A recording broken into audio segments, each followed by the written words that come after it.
نحمده ونصلي على رسوله الكريم اما بعد فاعوذ بالله من الشيطان الرجيم بسم الله الرحمن الرحيم هل أتاك حديث الغاشية وجوه يومئذ خاشية عاملة ناصبة تصلى نارا حامية تسقى من عين آنية ليس لهم طعام إلا من ضريع لا يسمن ولا يغني من جوع وجوه يومئذ ناعمة لسعيها راضية في جنة عالية لا تسمع فيها لاغية فيها عين جارية فيها سرر مرفوعة وأكواب موضوعة ونمارق مصفوفة وزرابي مبثوثة افلا ينظرون الى الابل كيف خلقت والى السماء كيف رفعت والى الجبال كيف نصبت والى الارض كيف سطحت فذكر انما انت مذكر لست عليهم بمسيطر الا من تولى وكفر فيعذبه الله العذاب الاكبر ان الينا ايابهم ثم ان علینا حسابهم صدق اللہ مولانا العظیم۔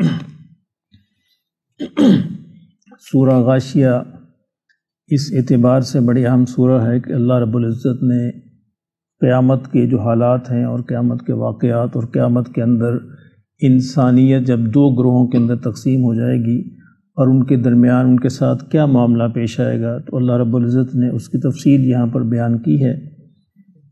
فرمایا کہ حل اتاک حدیث الغاشیہ، کیا تمہیں خبر پہنچی ہے ایک چھا جانے والی آفت کی، ایسی آفت جو پوری زمین پر پوری کائنات پر چھا جائے گی، اسی خبر تمہیں پہنچی ہے؟ کیا چیز؟ یعنی قیامت۔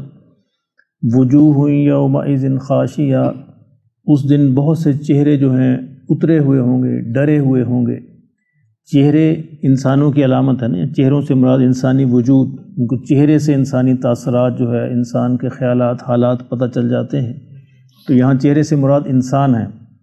وجوہ کتنے ہی چہرے ہیں، کتنے انسان ایسے ہوں گے جن کے چہرے اس دن اترے ہوئے ہوں گے، ڈرے ہوئے ہوں گے۔ عاملۃ ناصبہ، بالکل تھکے ماندے نڈھال، یعنی ایسے چہرے جس طرح انسان تھکا ماندہ نڈھال ہوتا ہے۔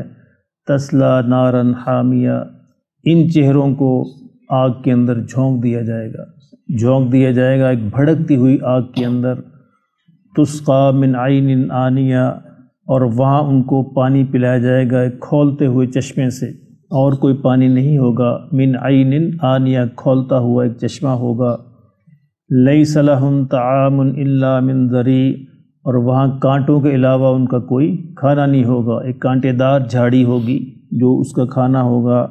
لا یسمن ولا یغنی من جوع، اور یہ کھانا ان کو کوئی توانائی نہیں فراہم کرے گا اور نہ ان کی بھوک مٹائے گا، یعنی کھانا بھی کھانے کی بھوک لگے گی، لیکن کھانا کھائیں گے لیکن کھانے سے ان کی بھوک مٹے گی نہیں اور نہ ان کو وہ کوئی توانائی فراہم کرے گا۔ تو یہ تو وہ چہرے ہیں جو جہنم کے چہرے ہیں، وہ چہرے ہیں جو ناکام چہرے ہیں، ناکام انسان ہیں۔ دوسری طرف وجوہ یومئذ ناعمہ، کچھ چہرے اس دن بڑے تر و تازہ ہوں گے، بڑے پر رونق ہوں گے۔ ادھر اترے ہوئے چہرے، نڈھال چہرے اور تھکے ماندے چہرے ادھر، اس کے بالمقابل بڑے پر رونق تر و تازہ چہرے۔ لسعیہا راضیہ، اور دنیا کے اندر جو انہوں نے کوشش اور محنت کی تھی، اپنی سعی جو کی تھی، اس سے راضی ہوں گے، اس سے خوش ہوں گے اس دن۔ فی جنت عالیہ، کہاں ہوں گے؟ بڑی اونچے بلند باغوں کے اندر ہوں گے، اونچی اونچی جنتوں کے اندر، باغات میں اندر ہوں گے۔ لا تسمع فیہا لاغیہ، اور اس میں کوئی فضول بات نہیں سنیں گے۔ اچھا دیکھیں کتنی اہم بات ہے کہ جنت کی خوبیوں میں سے ایک خوبی یہ ہے کہ فضول باتیں وہاں پہ نہیں ہوں گی۔ گویا جنتی انسان جو ہے دنیا کے اندر وہ فضول باتیں نہیں کرے گا۔ یہاں علامت ہے اس بات کی کہ جو جنتی انسان ہے دنیا کے اندر، اس کی زبان سے فضول باتیں نہیں نکلیں گی، کیونکہ اسے پتہ ہے کہ میرا ہر لفظ جو ہے وہ تولا جا رہا ہے، ہر لفظ ریکارڈ ہو رہا ہے۔ تو اس لیے یہ بھی ایک پہچان ہے جنتی انسان کی کہ بڑی سوچ سمجھ کے بولتا ہے اور فضول لغو باتیں جو ہیں ان سے اوائڈ کرتا ہے، ان سے بچتا ہے، تاکہ اس کا کھاتا جو ہے نیگیٹو نہ چلا جائے۔ تو جنت کی خوبی کیا ہے کہ وہ وہاں پہ فضول باتیں نہیں سنیں گے، لغو باتیں نہیں سنیں گے۔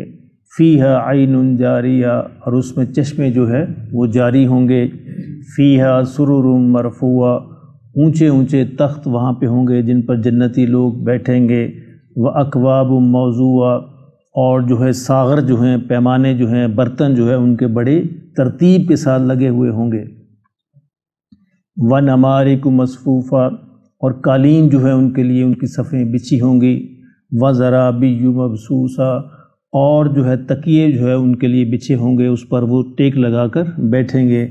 افلا ينظرون الى الابل كيف خلقت۔ اب یہ بڑی عجیب، یہ اس کو سمجھنے کی بات ہے کہ یکدم سے جنت کا ذکر ہو رہا تھا، اونٹ کہاں سے آ گیا؟ جنت کا ذکر ہو رہا تھا، تو اب آگے کیا، افلا، کیا تم دیکھتے نہیں، الى الابل، اونٹوں کی طرف، کیف خلقت، تو ان کو کیسے بنایا گیا۔ یہ اصل میں کیا ہے، اس کے اندر محذوف یہ ہے کہ یہ سارے جو دو گروہ تمہارے درمیان جو بیان ہوئے ہیں، اگر تمہیں اس پر یقین نہیں آتا، بات سمجھ نہیں آتی، تو پھر بات سمجھنے کے لیے ذرا اونٹوں کو دیکھ لو، وہ تو تمہارے قریب ہے نا۔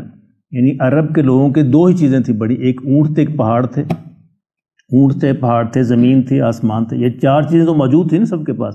اوپر دیکھتے ہیں آسمان ہے، دائیں بائیں دیکھتے ہیں پہاڑ ہے، نیچے دیکھتے ہیں زمین ہے، اور اونٹ ان کے سفر کے لیے سب سے محبوب سواری ان کی۔ یعنی اللہ فرمانا یہ چاہتے ہیں کہ یہ نہیں مانتے یا ان کو سمجھ نہیں آتی، تو سمجھ آنے کے لیے اپنے قریب دیکھ لو۔ یہ ہے اس کا تعلق اونٹوں کا۔ انسان ویسے پڑھتا ہے نا ترجمہ، سمجھ نہیں آتی کہ یکدم سے اونٹ کہاں سے آ گئی یہاں پہ۔ اصل میں اللہ یہ فرمانا چاہ رہے ہیں، یعنی اللہ یہ فرما رہے ہیں کہ یہ اگر سمجھ نہیں آئی جنت اور دوزخ کی بات، تم اگر ایسے سمجھ نہیں آتی، یعنی وہ اللہ جو جنت اور دوزخ بنانے پہ قادر، اسی اللہ نے تو اونٹ بنایا ہے نا۔ یہ اگر سمجھ نہیں آتی، ذرا اپنے قریب دیکھ لو، تمہارے قریب، افلا، تم دیکھتے نہیں کہ اللہ نے اونٹوں کو کیسے بنایا۔ یعنی اونٹ بھی ایک اللہ کی عظمت کی، قدرت کی بڑی عجیب نشانی ہے۔ یعنی جس صحرا کے اندر، جس سرزمین کے اندر رہنے کے لیے اونٹوں کو بنایا ہے، اس کے لیے پورے اس کے اللہ نے پیمانے، ان کو پوری چیزیں عطا فرمائی ہیں۔ یعنی صحرا کے اندر چلنا ہے تو پاؤں اس کے پیڈڈ فیٹ سے کہتے ہیں، اس طرح چپٹے ہیں جو ریت پر چلنے کے لیے بڑے آسان ہوتے ہیں۔ پانی نہیں ملے گا تو اللہ نے سٹور اور ٹینکی اس کے اندر لگا دی، جس کے اندر پانی ریزرو کر سکتا ہے اور بوقت ضرورت جو ہے وہ کھا سکتا ہے۔ اور اونچی اونچی جھاڑیاں ہیں، اونچے درخت ہیں، تو اونچے درختوں سے آرام سے کھا سکتا ہے۔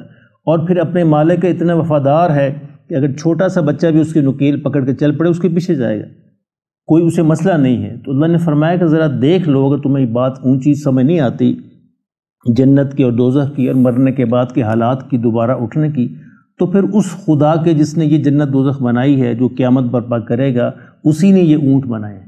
یہ دیکھو کتنی عجیب الخلقت مخلوق ہے، اور تمہاری خدمت پر اس کو لگا دیا ہے۔ ذرا اس پہ غور کر لو، تمہیں اللہ کی قدرت سمجھ آ جائے گی۔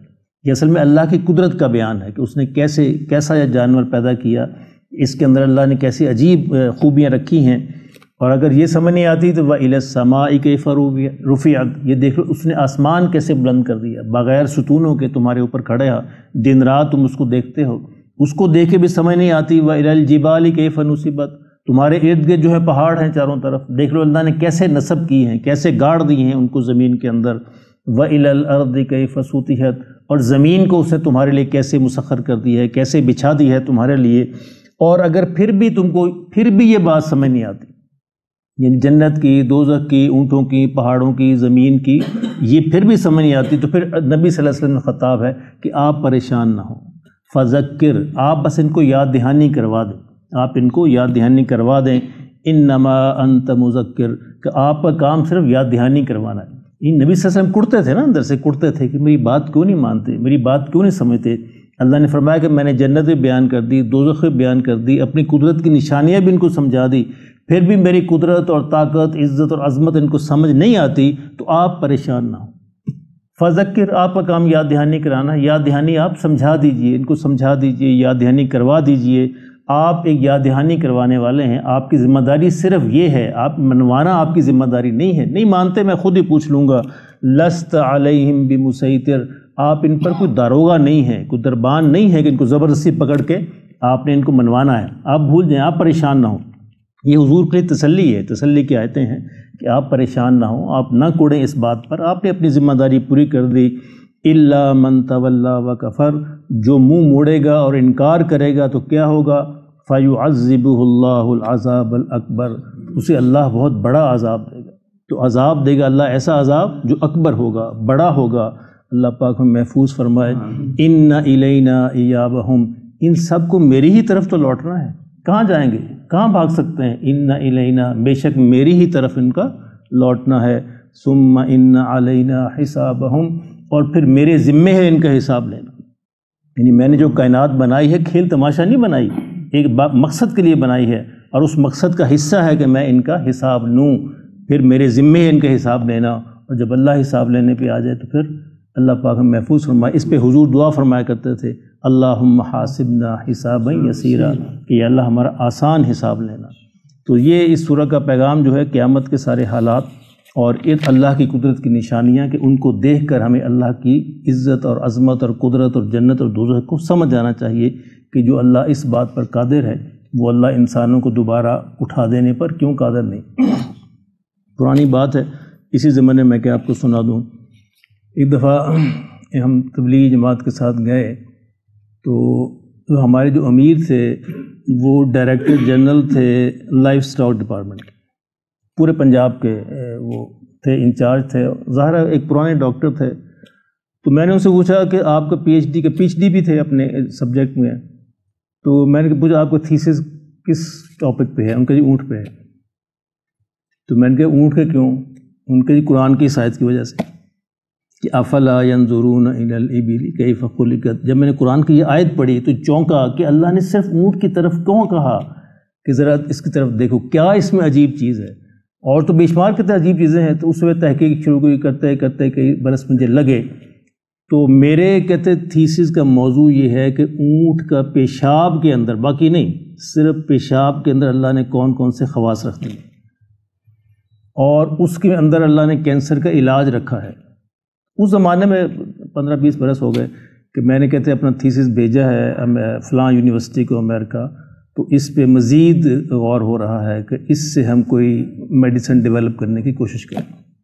تو ایک نشانی ہے اللہ کی قدرت کی، تو اس میں کوئی شک نہیں کہ اللہ رب العزت نے بلا عجیب جانور بنایا ہے، اور اس کی خلقت کے اندر بھی، اس کی فطرت کے اندر بھی، ان کی خوبیوں کے اندر بھی اللہ کی قدرت کی بہت بڑی نشانیاں ہیں۔